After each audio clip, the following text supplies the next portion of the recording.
अज्ञानता को दूर करके ज्ञान की ज्योत जलाई है। गुरुवर के चरणों में रहकर हमने शिक्षा पाई है।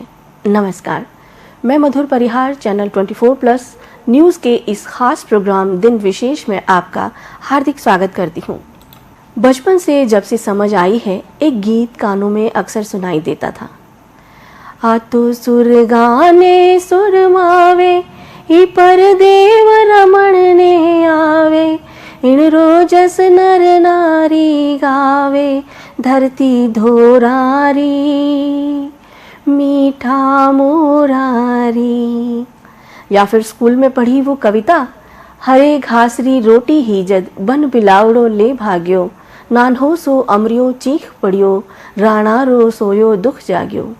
ऐसी कालजयी रचनाओं की रचयिता और राजस्थान की समृद्ध सांस्कृतिक पहचान को देश विदेश में पहुंचाने में जिनका महत्वपूर्ण योगदान रहा, वह है महाकवि कन्हैयालाल सेठिया। आधुनिक राजस्थानी कविता में कन्हैयालाल सेठिया की विशिष्ट पहचान है। एक संत और दार्शनिक के गहन चिंतन, शब्दों की उत्कृष्ट शिल्पकला, मधुर अभिव्यक्ति और कम से कम शब्दों में स्वतंत्र रूप से अपनी बात कहने की क्षमता के कारण ही सेठिया जी को राजस्थानी भाषा का अग्रणी कवि माना जाता है। उनका जन्म राजस्थान के चूरू जिले के सुजानगढ़ शहर में 11 सितंबर 1919 को हुआ, यानी कि आज ही के दिन आज उनकी जयंती है। उनकी कुछ उल्लेखनीय कृतियां हैं रमणिया रासोरठा, गड़गिचिया, मिंझर, कुंकू, लील टॉस, मायल रोहेलो, सबद, सतवाणी, अघरीकाल, दीठ, कक्को कोडरो, लिकल कोड़िया और हेमाणी। आपको राजस्थानी साहित्य के लगभग सभी पुरस्कारों से सम्मानित किया जा चुका है। इसके अलावा कई विशिष्ट पुरस्कारों से भी आपको सम्मानित किया जा चुका है, जिनमें प्रमुख है 2004 में पद्मश्री, साहित्य अकादमी पुरस्कार और 1988 में ज्ञानपीठ के मूर्ति देवी साहित्य पुरस्कार से भी आपको सम्मानित किया गया है। सेठिया जी द्वारा रचित राजस्थानी गीत धरती धोरारी राजस्थान का वंदना गीत बन चुका है। इस गीत के बोल हर राजस्थानी के मन में अपने प्रदेश के गौरव और स्वाभिमान को जगाते हैं। संस्कृति के संवाहक इनके इस गीत पर बनी डॉक्यूमेंट्री को भारत सरकार का सर्वोच्च सम्मान स्वर्ण कमल प्राप्त हुआ। साहित्य में आपका योगदान सदैव स्मरणीय है। साथ ही हम याद कर रहे हैं उस महान शख्सियत को जिन्हें वर्ष 1958 में रेमन मैग्सेसे पुरस्कार से सम्मानित किया गया। यह सम्मान प्राप्त करने वाले वह पहले अंतर्राष्ट्रीय और भारतीय व्यक्ति थे। उनका नाम है आचार्य विनोबा भावे। आज उनकी भी जयंती है।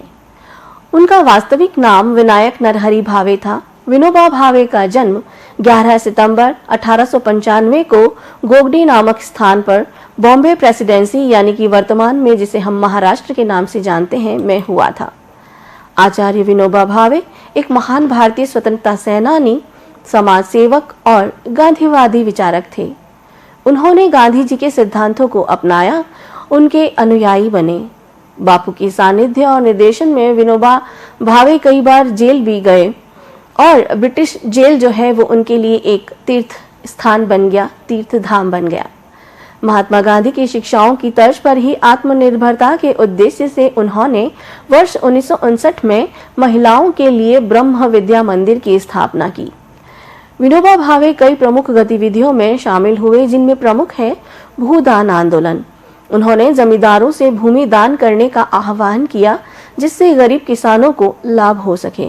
साथ ही विनोबा भावे को उनके सर्वोदय आंदोलन के लिए भी जाना जाता है, जिसका उद्देश्य भारतीय समाज में सामाजिक और आर्थिक परिवर्तन लाना था। ग्राम दान आंदोलन भी एक प्रमुख आंदोलन है, जिसमें उन्होंने गांवों को स्वावलंबी बनाने के लिए काम किया। विनोबा भावे को उनके कार्यों के लिए कई सारे पुरस्कारों से सम्मानित किया गया, जिनमें भारत रत्न शामिल है। विनोबा के भाषण और लेखन ज्ञान का खजाना है। उनके नए मौलिक और व्यावहारिक विचार कालजयी हैं। उनकी कई पुस्तकें विभिन्न भारतीय भाषाओं में प्रकाशित हुईं। मराठी, संस्कृत, हिंदी, गुजराती, बंगला, अंग्रेजी, फ्रेंच, अरबी भाषाओं में वे पारंगत थे। विभिन्न भाषाओं के तकरीबन 50,000 पद्य विनोबा भावे को बाकायदा कंठस्थ थे। समस्त अर्जित ज्ञान को अपनी जिंदगी में लागू करने का भी उन्होंने अथक प्रयास किया था। उन्होंने विपुल साहित्य रचा।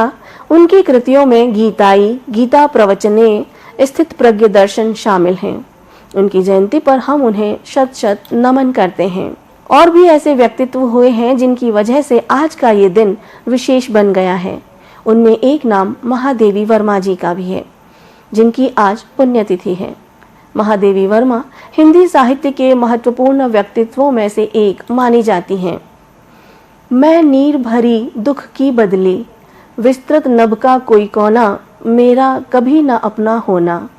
परिचय इतना, इतिहास यही, उमड़ी थी कल, मिट आज चली। आधुनिक युग की मीरा कही जाने वाली महादेवी वर्मा का जन्म उत्तर प्रदेश के फर्रुखाबाद में होली के दिन 1907 में हुआ था।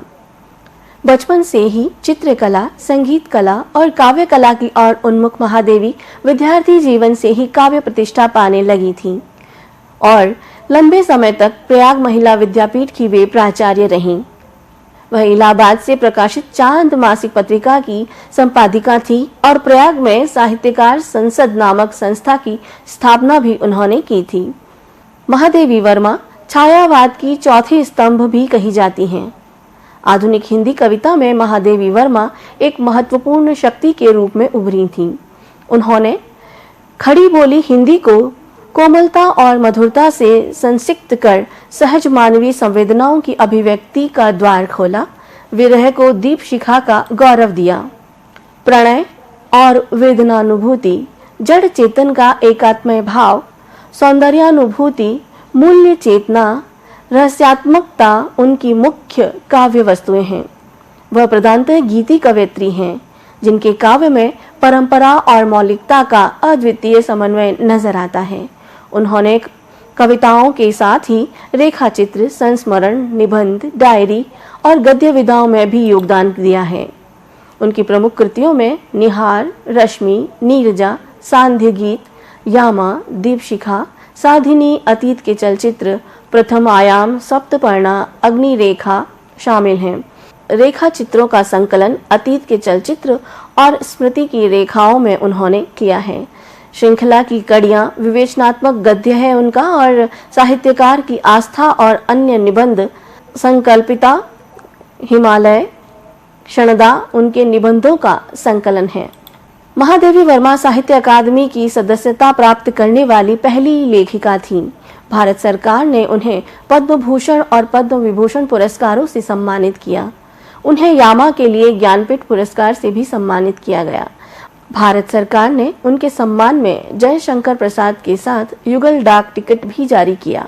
11 सितंबर 1987 को इलाहाबाद में उनका निधन हो गया था।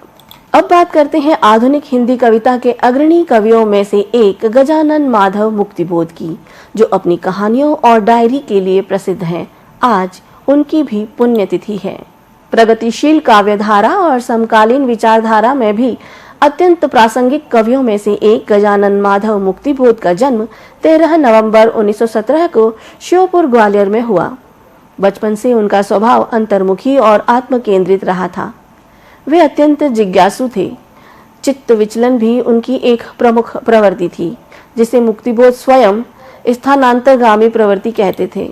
बकौल नामवर सिंह नई कविता में मुक्तिबोध की जगह वही है जो छायावाद में निराला की थी। निराला के समान ही मुक्तिबोध ने भी अपने युग में सामान्य काव्य मूल्यों को प्रतिफलित करने के साथ ही उनकी सीमा को चुनौती देकर उस सृजनात्मक विशिष्टता को चरितार्थ किया जिससे समकालीन काव्य का सही मूल्यांकन हो सका। मुक्तिबोध के रचना संसार पर प्रकाश डालें तो इनकी कविता पहली बार वर्ष 1943 में सचिदानंद हीरानंद वात्सायन अंग्येय के संपादन में निकलने वाली पत्रिका तार सप्तक में छपी। मनुष्य की अस्मिता, आत्मसंघर्ष और प्रखर राजनीतिक चेतना से समृद्ध उनकी यह कविता उनकी राजनीतिक विचारधारा को भी परिलक्षित करती है। उन पर मार्क्सवाद की विचारधारा का स्पष्ट प्रभाव दिखाई देता है। इसलिए नई कविता आंदोलन के वे प्रमुख कवि भी हैं। हालांकि मुक्तिबोध के जीवन काल में उनका कोई स्वतंत्र काव्य संग्रह न प्रकाशित हो सका। हाँ, उनकी मृत्यु के पहले श्रीकांत वर्मा ने उनकी एक साहित्यिक डायरी जरूर प्रकाशित की थी। इस रचना का दूसरा संस्करण उनकी मृत्यु के 2 महीने बाद प्रकाशित हुआ। मुक्तिबोध का सर्वाधिक महत्वपूर्ण काव्य संग्रह चांद का मुंह टेढ़ा है। इसके अलावा भूरी भूरी खाक धूल मुक्तिबोध का एक प्रसिद्ध काव्य संग्रह है। मुक्तिबोध ने कविताओं के अतिरिक्त आलोचना विधा पर भी अपनी कलम चलाई है। इनकी प्रमुख आलोचनात्मक कृतियां हैं नए साहित्य का सौंदर्य शास्त्र, कामायनी एक पुनर्विचार। गजानन माधव मुक्तिबोध की कविताएं नए सृजन का विस्फोट हैं, क्योंकि ये सजग समाज की रचना रचने को आतुर हैं। एक ऐसा समाज जहां राजनीतिक व्यवस्था में लोगों की पूरी भागीदारी हो। इसके साथ ही समाज में एक सच्ची समानता स्थापित करना भी उनका मूलभूत उद्देश्य है। गजानन माधव मुक्तिबोध अपने विचारों और मान्यताओं के मामले में जितने सधे हुए थे, जीवन की व्यवस्था के मामले में वे उतने ही बेतरतीब थे। मुक्तिबोध जब जिंदगी और मौत की लड़ाई लड़ रहे थे, तब उस बेचैनी और तड़प को देखकर मोहम्मद अली ताज ने कहा था, उम्र भर जीने का न अंदाज आया, जिंदगी छोड़ दे पीछा मेरा, मैं बाज आया। और 11 सितंबर 1964 को भोपाल में मुक्तिबोध का देहांत हो गया। तो आज दिन विशेष में हमने जाना कन्हैयालाल सेठिया जी के बारे में, जिनका साहित्य में योगदान सदैव स्मरणीय है।